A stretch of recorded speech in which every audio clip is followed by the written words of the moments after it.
Trauma and Triggers contains explicit content. Please check the show notes for details.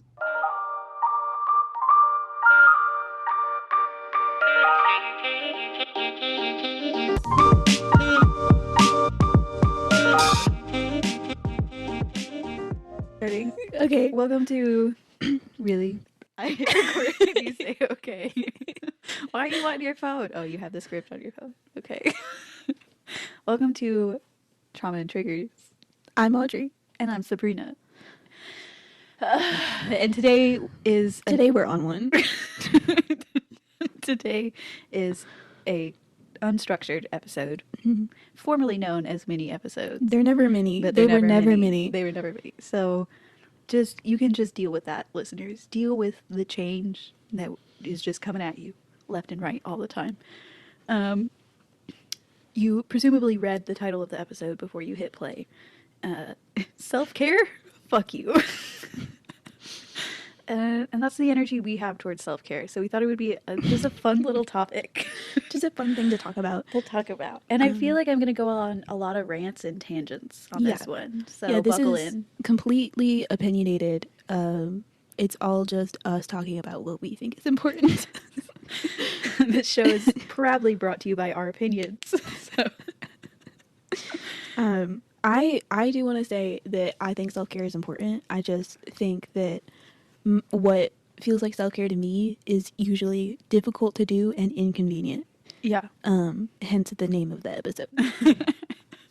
Yeah, self-care is obviously important, but it is like a difficult and frustrating topic because I feel like people hear the word self-care and think of a bubble bath and a face mask and some ice cream.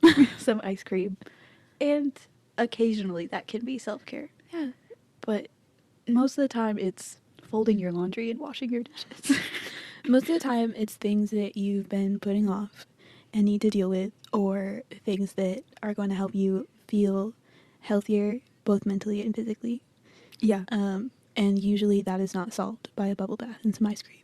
Yeah. And I recently have been thinking about how companies will use mental health buzzwords and will use like, oh, buy this thing to do your self-care routine, girly, like stuff like that. And I'm just tired of seeing that. I'm tired of self-care being marketed to these little like bite-sized things that you can just do every now and again. And it's like, I don't know. I just find it manipulative to use mental health stuff as a way to sell things. But that's just how I feel. Yeah, I agree. I also think that it's important that it's not shown in the media as like something that's out there that you can just buy. Yeah. You can't buy self-care. Yeah. It just doesn't work that way. Yeah. I mean, if you go to the app store, you can search up like so many different self-care apps and like meditation apps and mindfulness apps and all of that. And like those things can be helpful. And I don't think all of the companies that sell them are being like manipulative or bad or anything. But it is just like a lot of the marketing you see around self-care products is yucky and manipulative. And it's targeting people who are emotionally vulnerable. Yeah. Most of the time. And so anyway, fuck capitalism. Anyway, in conclusion, yeah. I'm not here. I'm not. We both left. We both are in need of self-care right now and instead are choosing to work on the podcast. So we covered self-care isn't a face mask, it's not a bubble bath, and a pint of ice cream. Okay, you know, every now and again, it can be that. But it's typically not that. I don't think there's anything wrong. Like, I think the idea of taking time for yourself to do things that feel enjoyable to you is a form of self-care. Yeah. Absolutely. Absolutely. It's not all that encompasses self-care. And I feel like a lot of times that's how it's presented towards people. Yeah. When oftentimes it's doing things that you don't want to do. It's dealing with your problems. It's, setting boundaries. It's doing things that are uncomfortable. Yeah, I think the hard part about self-care and why it's so misconstrued is because it's so personalized to an individual. You know, someone who has like a binging eating disorder, you know, they have to work on not binging as much. Whereas someone who has a different type of eating disorder where they're restrictive, they have to work on eating foods that scare them sometimes. Do you know what I'm saying? Like, Yeah.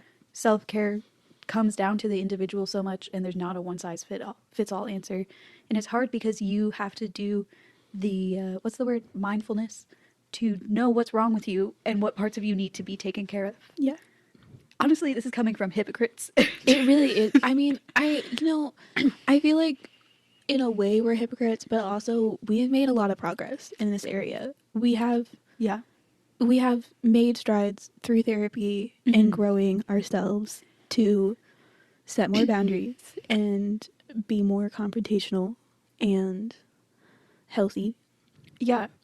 So I don't feel like we're complete hypocrites, but we are often prone to sacrificing our self-care for other people.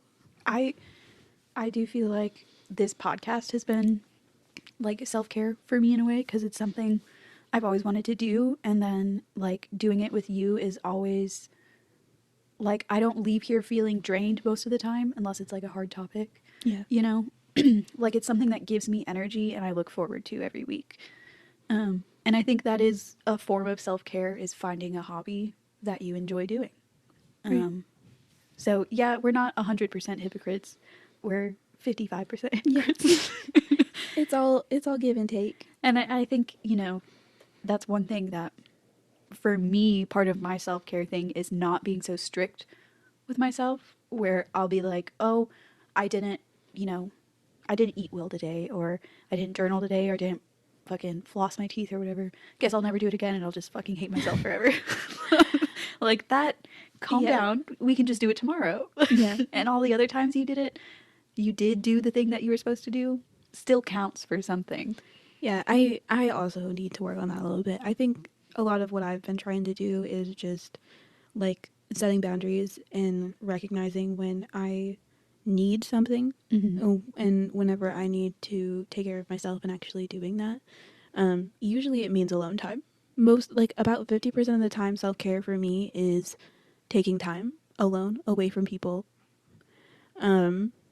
Whether that includes me cooking and planning and doing the things that make me feel more stable in my life, or just literally sitting in bed for a day, because sometimes that's what you need. Yeah. Sometimes you just have to rot for a day, and it is what it is. Yeah. I feel like I feel a constant pressure to be productive all the time. So I'll get like really burnt out because I'll wake up at 6 and I'll be doing stuff until I get home. And then once I get home, I'm doing stuff until I fall asleep. So, yeah, sometimes self care is laying around for a day because you've had to be productive for the past 3 weeks, or forcing yourself to find time in your schedule to fucking chill out for 2 seconds. Right. I fucking hate self care. It's so frustrating. It's just like, I want to just be do it. able to act like some kind of superhuman who always has energy, never has to eat, just functions all the time. Yeah, for me, it's never has to sleep. I wish I could not sleep. I like sleep so much. I also really like food. Yeah, I was about to say, if I had to pick between food or sleep, one to never do again, it would be sleep. I love food. I don't know. I feel like on a level I agree with you, but also it's like I forget to eat so often, and regularly it feels like when I do eat, I'm like not always eating good food. Especially Yeah. lately, it's been feeling that way. Lately, I have been going out to eat, and it's always fast food. Yeah. Yeah. It's never good food. Did I tell you I tried a Big Mac the other day? I don't think I've ever had a burger from McDonald's. They're not good. I No. mean, they're not. Everybody should talk. Everybody should talk McDonald's, and they should. But it's like, it's fine. It's garbage food. Yeah. I wouldn't normally pick it. It just so happened, traffic patterns. It was the only thing I could grab really quick that day. But yeah, I was disappointed. Everybody, like, it's such an iconic burger. I felt like it would be good. Have you ever had Thousand Island sauce salad dressing? I don't like it. Is that what Big Mac sauce is? Yeah. That's disgusting. And they also have mustard and pickles on it. on top of the Thousand Island, which already has relish in it. So it's just like really confusing to the mouth, and then the bread to meat ratio is all off. But anyway, this past week I've also been just gobbling down fast food, and I'm like, why? Why do I do this? Because I have no energy to cook. That's why. Like I feel so much better whenever I cook real food and I have time to cook and I put thought into my meals. That is important to me. Mm-hmm. And whenever I get really busy or really tired and my body is just not cooperating, I end up eating out all the time and I don't have money to like go get good food. Yeah. And even if I did, I would be upset with myself for how much money I was spending. So it's like food is a big thing for me with self-care. Yeah. I feel like it is for a lot of people, you know. Food is the fuel that you give your body all the time. Yeah. So if you're feeling bad all the time, maybe check out what you're eating. But it's hard. I don't know if it's just our American society in particular or if it's the whole world or what, but I'm just like I have to be going and doing all the time just to keep my head above water. You know what I mean? Yeah, and like I also feel the same way, but on some level, it's like I don't even have a chance to think about that. Like lately, it's really just felt like I'm not even thinking anymore. I'm just going. Like I haven't even been in school. There's been no like capacity to be like, "Oh, I'm learning and I'm growing and I'm doing these things." I'm at work. There's not a soul with a brain cell except for you and one of our managers. And even sometimes not those. Even then, not those. And then like I'm with people who are in the hospital, I'm with family, I'm doing this and I'm doing that, and I'm always with people and I'm never really thinking. Yeah. And that is hard for me. Yeah. I don't feel like I have any structure. Mm-hmm. I haven't had time to cook. I haven't really even had time to clean. It's just been go, go, go. And like I'm in my car all the time. Half of the meals I eat are in my car. Yeah. It's frustrating. Yeah. I don't like it.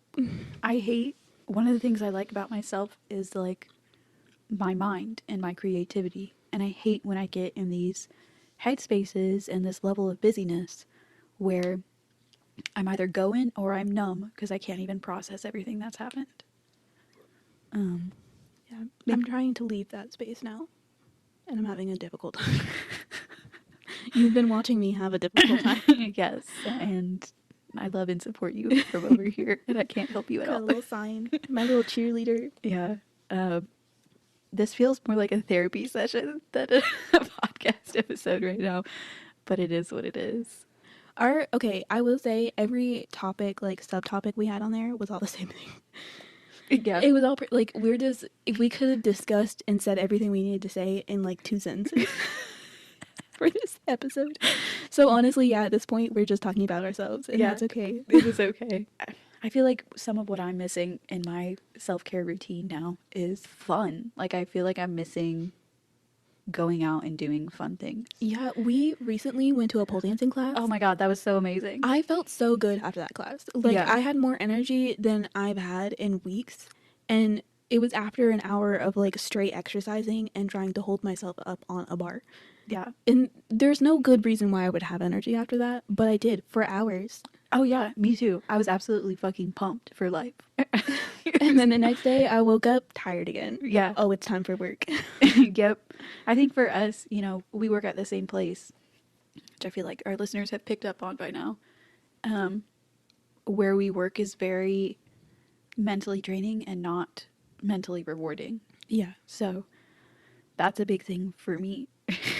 It's a big thing. It's a big change you got to make. Yeah. It's a whole job. Like, it's very difficult to handle self-care when the reason why you need it is because of your life. Like, you know, like it's not always that easy to change.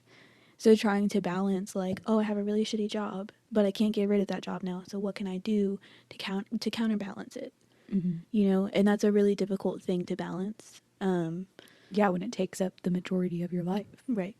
For those people, I recommend hobbies. Mm-hmm. I recommend friends. I apologize. I don't know what that was. Her throat's over here making noises. Yeah, she's hungry for cock. It's not that kind of episode. It feels like it. No, but yeah, like hobbies. Hobbies are always a good thing. Hobbies usually make you feel good. Yeah, It doesn't matter what it is. I feel like people are so constrictive of what is considered a hobby. I don't give a fuck what your hobby is. You could build Legos. absolutely. Like, just find something to do with your hands. Find something to do that is not work or watching TV. Talking with your friends, a hobby. Yeah. If you grab a couple microphones, that's a podcast. That's a podcast. Like, I just feel like there's so many things that people enjoy that they don't like view as a significant or important part of their life. Yeah. And that needs to stop. You deserve better than that. Yeah, what you like matters. Yeah. Because a lot of people have jobs that they don't enjoy. And, you know, it's really important to balance work or life with joy. Mm-hmm. Because what are you working for then if you Yeah. don't have a joy? That's the whole point. Because it's not just money. Like, obviously, whenever people say money is happiness, they're kind of right. They are a little bit. A little bit. You know, like you obviously need to spend that money to pay your bills. Sure, you gotta live. That is what it is. But use the rest of it to make yourself happy. Yep. No, Oh. it's like Something. $14. I feel like $14 gets you a hobby. Yeah.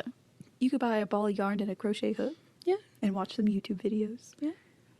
You could buy a notebook and Paint. a pen. You could buy paint, a canvas maybe. Yeah. Um, you might be able to buy a friend. Not a good one at $14. If someone asked to buy me for friendship and they offered $14, I would punch them in the face. I'd be like, my wit is only worth $14. Go fuck you. yourself. But if they asked for it for free, it would be fine. Yeah, but friendship isn't really free because it's the cost of your time and energy that you put in me too. Yeah. So I'm also getting So something they out of were, friendship. yeah, but that person was willing to give you time and energy and $14. They just offered the $14. They didn't tell me about the time and energy. It was you. It was your fault for not reading the fine print. Okay, so I, in this situation where someone walks up to me and says, "Here's $14, will you be my friend?" We both had friends that we've been friends with for free that don't give time or energy. Take And the that $14. and that is not a position I'll put myself in again. You've been cut off, bitch. Cut those bitches out. Self care is cutting out people in your life Oh my who don't God. put time or energy into you. Yes, please. So many people have friends out there that are just, honestly, I don't have a better word aside from selfish. Yeah. Selfish, inconsistent, unreliable. And like, I don't mean that in a way that says that like low energy friendships are bad friendships, because I love low energy friendships. I always think that's a good thing. It's nice to have somebody that you know will still be there even if you can't be, you know, constantly putting in energy. Yeah. As long as that's an equal thing among the friendship, it's good. We're good. Yeah. I just think that for a lot of people it's unbalanced. Oh yeah. I agree. And you know, a relationship isn't always going to be perfectly balanced. There's going to be times when one person's putting more in and the other person's going to be putting more in later on. But I do think if you've been friends with someone for 6 months or a year and you felt like the whole time it's always you making the plans, you're always there to be a shoulder to cry on. But when you need help or you want to go do something fun or you just want them to reach out and text you and they're not doing those things, mama cut them off. Got them all. Yeah. And I feel like people instinctually know who those friends are in their life and they won't do it because they're scared of being judgmental or whatever. And I mean, I've had the friends who don't put energy in, and I don't necessarily think that they are terrible people. I just think there was something about me or our dynamic where they realized they didn't have to put energy in. Right. And I don't need that anymore. I don't either. And I think what I've, you know, recently I've been trying to push myself to match other people's energy. Like I have a few really close friends and I'm always like here for them, there for them, and for anyone else who needs it. But for people who I feel like are actively trying to get my attention and enjoy my presence, I put in that same energy. Right. And then I have friends that don't. I have friends that I don't really see or talk to very often. And I am trying to not force that. Yeah. I don't really feel like I have the time or energy or space to push people to be in my life when they don't always seem like they want to be. Right. So I'm trying to create that boundary for myself. Yeah. And it's a hard one. It's a hard one to make. You know, I always felt like I had to be the one to keep people together, with my friends, with my family, and stuff like that. And you just, you can't force that stuff. I do remember my mom one time told me, she gave me this good rule, to like determine if you should keep pursuing things with somebody. If you guys make plans and they cancel them, it's up to them to reschedule. Mm-hmm. Don't go back to them trying to reschedule again and again and again. If they canceled them, it's their responsibility to make new plans. And if they don't put that energy into it for whatever reason, that's just how the rest of your friendship is going to be with them. Yeah. Them not putting in kind of the bare minimum energy. Like, how hard is it to be like, hey, can't do dinner tonight. Can we reschedule for Tuesday next week or whatever it is? Right. Or I'll know my work schedule this day. Text me then. And do you know what I'm saying? Yeah, and you know, I absolutely understand being busy and having a lot of things going on in your life or not having the energy. And I'm in that space myself. But I have found that I have people who help me with that Mm-hmm. and give me time to enjoy life instead of just constantly feeling stressed and exhausted. And I want those people around me. Yeah. Right now, that's all I can handle. And unless somebody offers to have a moment with me like that, then it is what it is. It is what it is. I mean, I also like, I don't know how to say this. I also feel like if there's someone that you really like and you want to have them in their life, there is no shame in reaching out a couple of times or Right. whatever. But it's just like, pay attention to how you're feeling. And if it feels like you're being used for whatever reason, you can. Okay, I'm just going to cut back in right here. Okay. There was a weird noise, so we stopped talking for a little bit, but we're back. It might be a ghost in the microphone. I hope so. Dude, do you Myrtle. remember we were in that creepy basement going through all the stuff down there, and then all of a sudden, just creepy like toy box music started Yes. playing, and we were like, "What the fuck? Where is that coming from?" We didn't even find where it was coming from. No, we didn't. And yes, we did stay down there. Yeah. It at our job, honestly, creepy toy box music is not the weirdest thing to happen. That's true. And I don't know. I don't know. It is what it is. It was just weird that it started playing out of nowhere. Like we weren't even near it. And then all I of a feel sudden, like maybe we started walking closer to it and it had been playing the whole time. maybe. I don't know. I definitely did not notice it before though. Yeah. It probably wasn't a ghost. How do you feel about ghosts?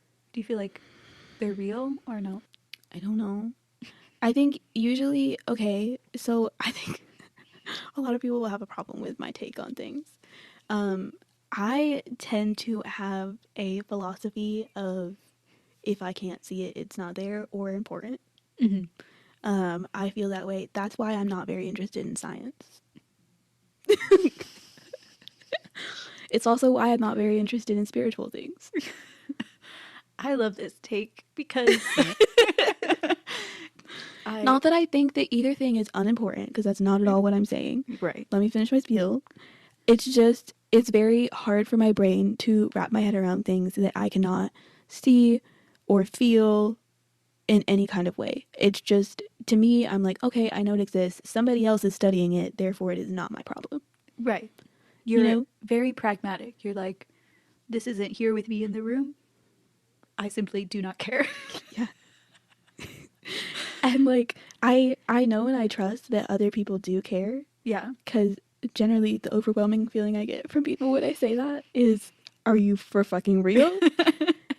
And I am. I'm so dead serious about this. Like, I have lived my whole life like this. There could be a ghost in the room behind me. I can't see him. I can't feel him.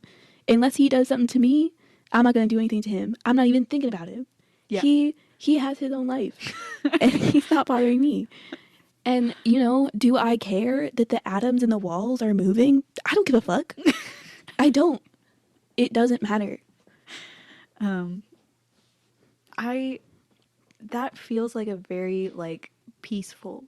It is. It feels very much like I'm at peace with life, the It's- way it is, how I can seal, how I can seal, how I can see and feel Yeah.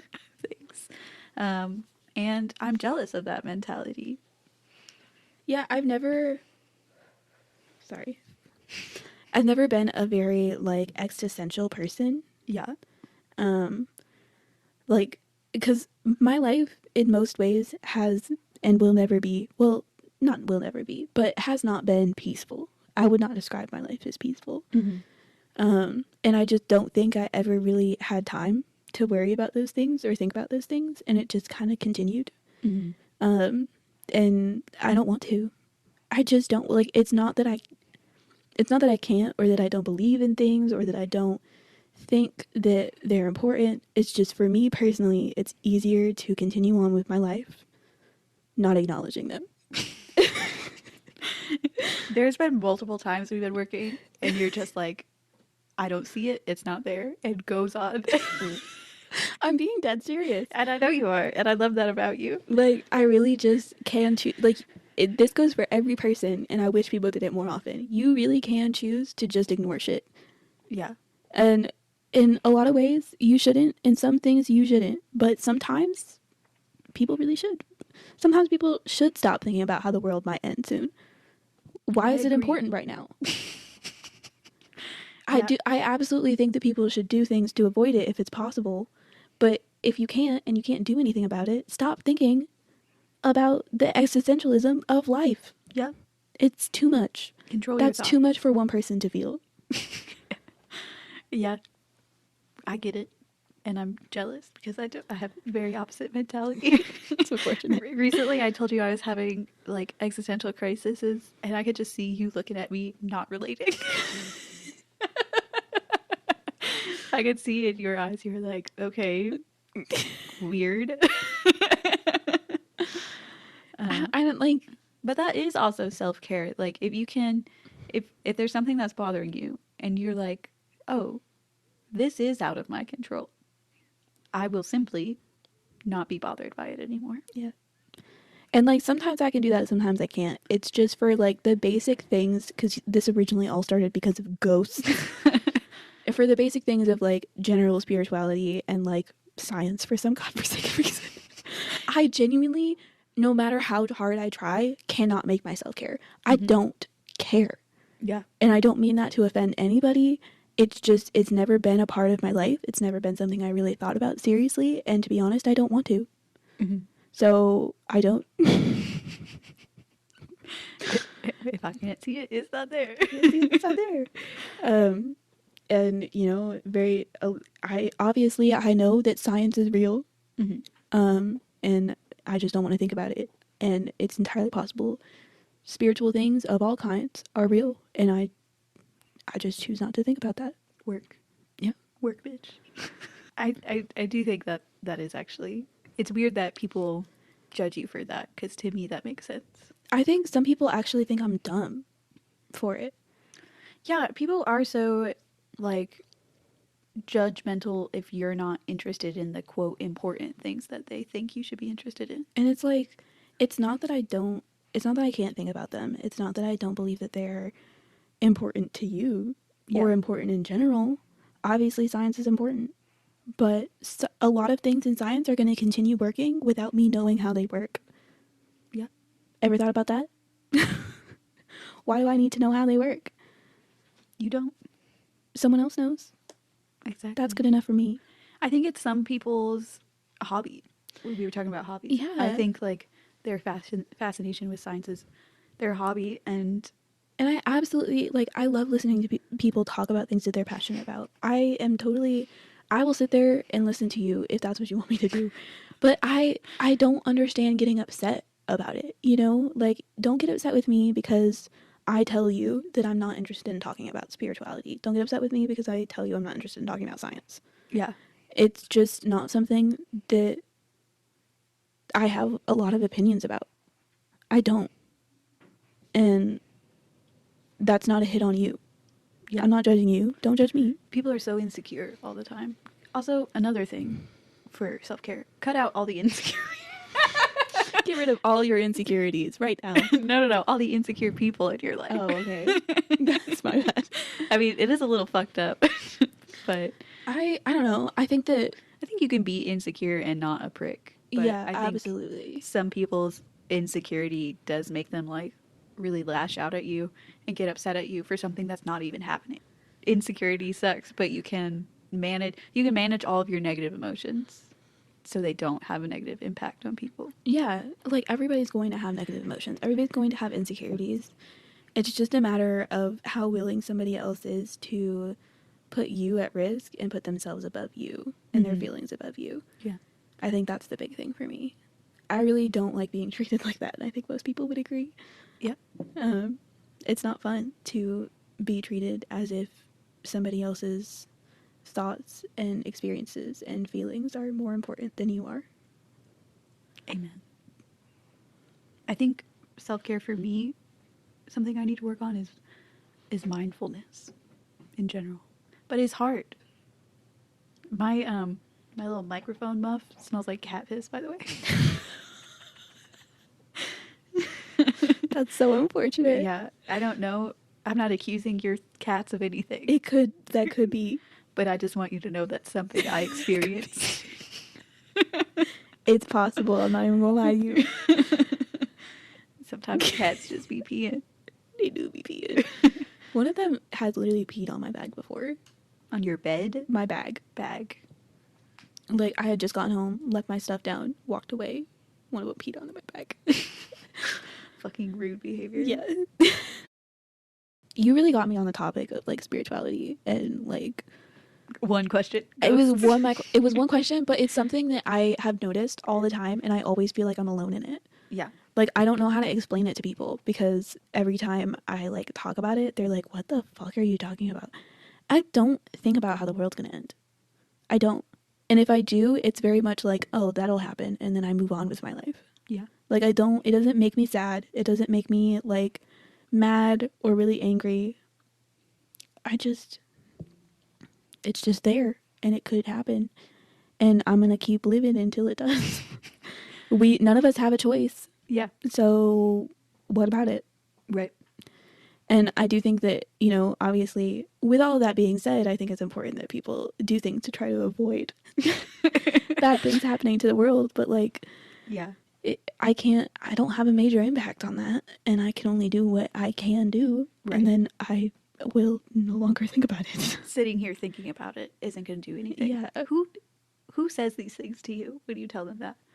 Stuff like that. I think some of it is just a feeling. Some of it's just I get looks. Yeah. And some of it is very much I'll hear a lot of people talk about these things and then I'm sitting back and I'm like, oh wow, everybody else agrees. How am I'm sitting here very much alone. I won't even mention my own opinions, but I'll just see people in a group all talking about certain topics like these. Mm-hmm. Where it's not something, it's not hypothetical, but it's you can't see it. It's a thing you can't see. You can't necessarily know what's going to happen or that it's true. Mm-hmm. And I'm just okay, and the interest, once people talk about those things, the interest flies out the window for me. Mm-hmm. I don't really even want to talk about it. I'm just okay, everybody else wants to talk. Everybody else has opinions. There's that. There's that. My dad has this phrase that he says. He calls it the worry Olympics, where people try to out worry each other and prove that they're a better person because they worried about something more. And Do I like the phrase worry Olympics? No, but I kind of do. I do feel like, well, maybe just because it's my dad. I love my dad, but if you think I'm a quirky bastard, mama, he invented quirky bastards. He literally did. Literally, a whole family of quirky bastards. He Is what they are. literally did. All five of us fuckers. So he, I don't know, people have this like moral superiority about being like, I know about this thing that's going on and this thing that might happen, and isn't that so stressful and sad? You know, about like hypothetical stuff. Yeah. Yeah. I'm not very good at that game. The Worry Olympics.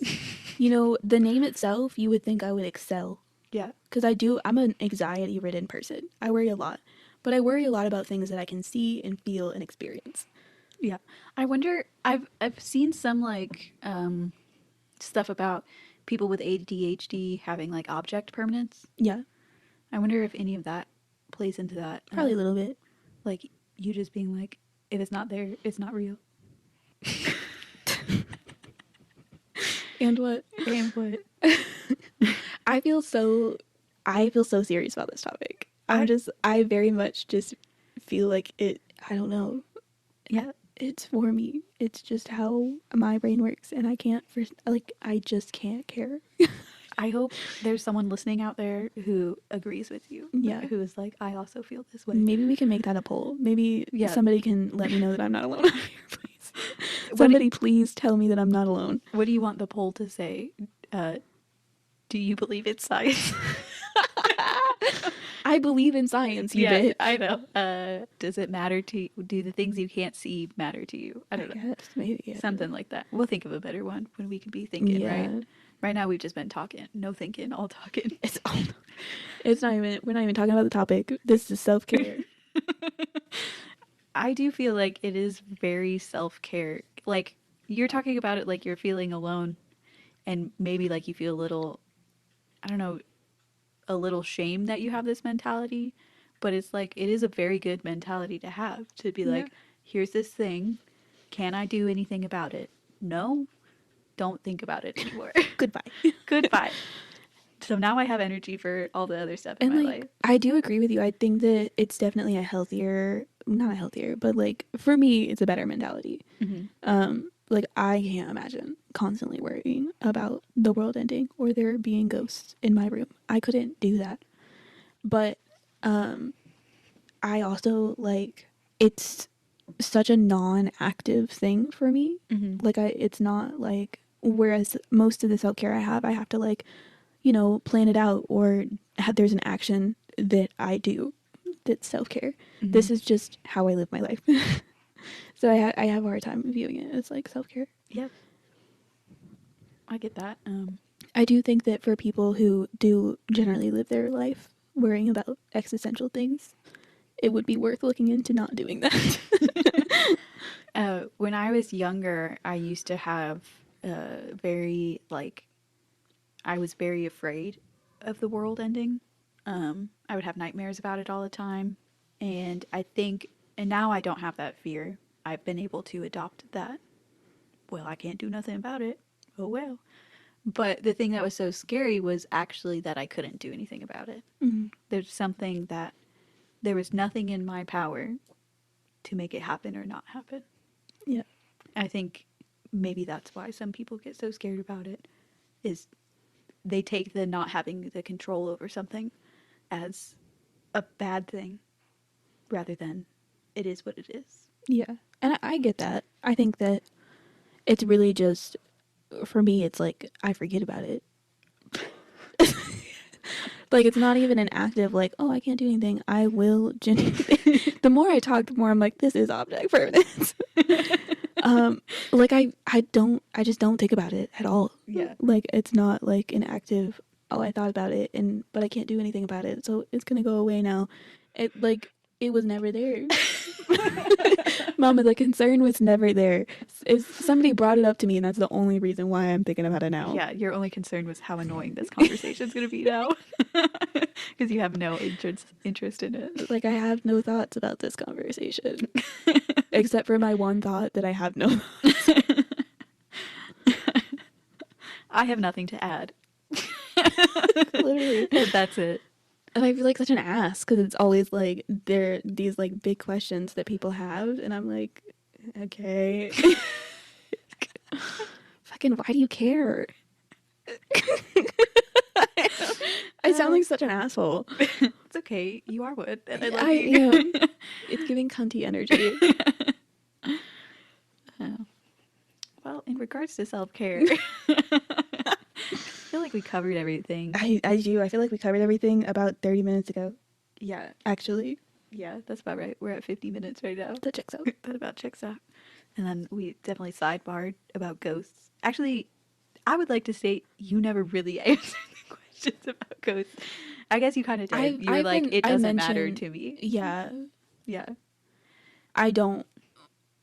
Like that. Really, that's a. Yeah.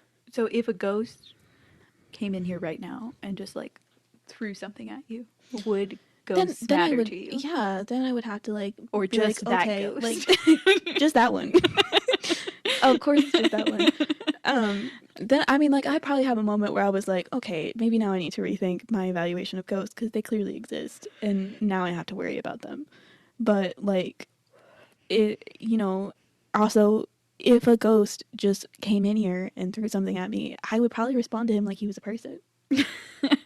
Like, Just keep walking me through this hypothetical. What you would do if you saw clearly a translucent being pick something up and throw it at you? no, Then what would you do? because my response, in my mind, in my mind, a ghost appears, throws something at me. I feel it. I see the ghost. Are we allowed to see the ghost? Yeah, we see him. We see the ghost. Yeah. Okay. I see the ghost, and I'm like, what the fuck, man? Dude, what's your fucking problem? Why would you do that? What did I do to you? Yeah. And, like, that is my general mentality. Because, like, if spirits exist, I generally believe they're existing in their own world. And none of them have really bothered me. So, Yeah. Do you think there's two ghosts having a conversation about if humans are real right now? no, because the whole idea On of a ghosts is that they podcast? used to be humans. Maybe. There's different ghost theories out there. Okay. Don't be so. I don't What's care. the opposite of it? We've been over this before. I don't give a shit. No, I love that. A ghost walks in here, picks something up, throws it at you, and you're just like, what the fuck is your problem? That's your energy towards I ghosts. really think that that's how it would go over. Yeah, I do feel like I would run out of the room. Really? I mean, he just threw... Like, if a ghost came in here and started choking me to death, I'd have a different reaction. But if he threw something at me, like, what am I going to do? Throw something back? It's going to hit my fucking window. Yeah. It depends on what he threw. If he just threw something at me for my attention, I'd talk to him. But if he clearly threw something at me to try to harm me, I'd be like, well, I gotta get he's out a of here. ghost, and honestly, if he was trying to kill you or harm you, he could choose better options. Yeah, he could stick his little hand in your throat and crush your larynx. So, if we couldn't see the ghost at all, and this is fucking episode, No, continue. I think and we this is just see, good. like, a levitating object, Right. how would you respond? I would probably first check for like wires and stuff like that. In this room, here, right now. Yes, I would. Okay. I knew that you're such a prankster. I don't even think I have invisible wires. In fact, I know I don't have invisible wires. I might have them back in my storage unit. Yeah, I would, and then presumably they wouldn't be there. Presumably, if I couldn't see the ghost and something hit me, I would blame you. It doesn't matter. See, I would It doesn't also matter blame what you. direction it came in. I would automatically blame you. But if I saw a levitating object, I wouldn't necessarily blame you. I would walk up. I could check it out. Yeah, I would check it out. I'd probably record it, to be honest. That would never be my first reaction. Yeah, probably not my first reaction. Probably first I would check it out. Second or third. Yeah. Yeah. First would be, what the fuck? What the fuck, man? Yeah. Yeah. If you were in here with me, I'd be like, did you fucking do this? Did you levitate this object? But only if it was a levitating object. If there was a real ghost in here, I would never record it. What? Why not? Because I think that's rude. What if you asked his consent first? This is why ghosts like me and I've never been bothered by them. Because you always ask for consent? No. I ignored your question. In what world would a ghost appear itself in front of us and be like, yeah, you can record me. A former ghost hunter who's now a ghost and trying to prove the existence of ghosts. That's who. What if they have rules? In the ghost world? Yeah. Well, the thing about rules is they're made to be broken. But what happens to a ghost if they break the rules? Because Oh, consequences have a big effect on whether or not I'm willing to break the rules. if it were me and I was in charge of Ghost World, I would just take away the ghost power to be visible in the human world or People interact with the human people world in at all. power are never that calm and rational. I appreciate you calling me calm and rational. You're welcome. The other day I threw like a plastic crate across the room because someone told me about something misogynistic that was happening. Yeah. I saw that happen. Yeah. It was literally, I had I no really control over my body at that time. I thought it was a conscious decision. No, I was literally pissed off. That's what I didn't happened. even think twice about it. I just saw you do it and I was like, okay, she's doing it. Okay, so I'm a dictatorial. I'm a dictator in the ghost world. A Hell, ghost dictator. they're going to hell. In ghosts? I don't think ghosts are in hell. I think ghosts are in purgatory. No, the ghost is now going to hell because he Oh, broke okay. the rules. Okay. He's going to be Sisyphus, rolling that boulder up and down the hill for the rest of his life. See, I would never break a rule. If somebody was like, that's going to be your punishment, I would never do it. Always staying in check. But what if you knew you weren't going to get found out? You knew 100%. If I knew 100% I wasn't going to get found out, yeah, I would do it. Yeah, like if But there's there's usually not 100%. Almost right. never think it's 100%. Yeah. So, what should we call this episode? Hypothetical ghost town. We'll stick with the title. I'll just put in I the really feel description like our only talking 20 points. minutes of this was actually about the topic. Uh-huh. You asked me one question and I was stuck on it for the rest of the episode. And that's okay because it's unstructured, mama. In conclusion, though, take care of yourselves, and that means more than just a bath and some ice cream. Yeah. If that's all you're capable of that at the moment, then you do you. But please think about real food, Think about it. and eat it. things that would make you feel happy and more structured in life. I Yeah. don't know. And if right now you can't do self-care for yourself, because I've been at that point, which you should be able to feel that way, and I'm sorry if you can't, but it also benefits the people around you for you to take care of yourself. Yeah. Also, if you have any interactions with ghosts, please email them to me so I can make Audrey hear them. Please. I can't do this. I can't do this anymore. I genuinely, like, this is the first time I've ever been like, don't email us. Okay, they're just for me. That, yeah, go ahead. If you know, if you have a story for Sabrina, please do that. r/ghosts. No. All right, that's it for us here at Trauma and Triggers. Oh, wait. Did we give any socials? We have a Reddit. It's at Trauma and Triggers Pod. We have TikTok and Instagram and Gmail. Those are all Trauma and Triggers. At Trauma and Triggers, yes. Yeah, feel free to respond to any Q&As or polls. We like seeing them. It's very fun. Okay. Okay, goodbye. Goodbye. That was definitely the most off-topic episode we've ever done.